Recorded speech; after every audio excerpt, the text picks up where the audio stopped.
रानीपुर खां वाक़िए आगाह कयूं। पुलिस पारां बासर वडेरे जे चवण ते नौजवान खे हाफ फ्राई करण जो इंकशाफ थियो आहे। वडेरे ताज मोहम्मद पेसन जी ॾेती लेतीअ तां सखर जे नौजवान खे धोखे सां घुराए पुलिस हवाले कयो। रानीपुर पुलिस 24 जनवरी ते नौजवान ज़ुबैर मीराणी खे मुक़ाबले दौरान गिरफ़्तार करण जी दावा कई हुई। ख़बर अवांखे ॾियूं पिया। रानीपुर खां पुलिस पारां बासर वडेरे जे चवण ते नौजवान खे हाफ फ्राई करण जो इंकशाफ थियो आहे।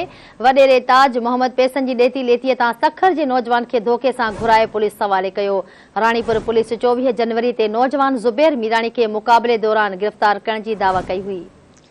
ख़बर वासा रानीपुर मां शुरू कई पिया। पुलिस पारां बासर वडेरे जे चवण ते नौजवान खे हाफ फ्राई करण जो इंकशाफ थियो आहे।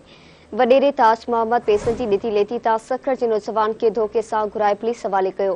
रानीपुर पुलिस 24 जनवरी ते नौजवान ज़ुबैर मीराणी खे मुक़ाबले दौरान गिरफ़्तार करण जी दावा कई हुई। तफ़सील मालूम कंदासीं गुलहसन चांडियो खां। जी गुलहसन चांडियो, आगाह कजो। ॿुधाईंदो हलां त रानीपुर पुलिस बासर वडेरे जे चवण ते नौजवान खे हाफ फ्राई करण जो इंकशाफ थियो आहे।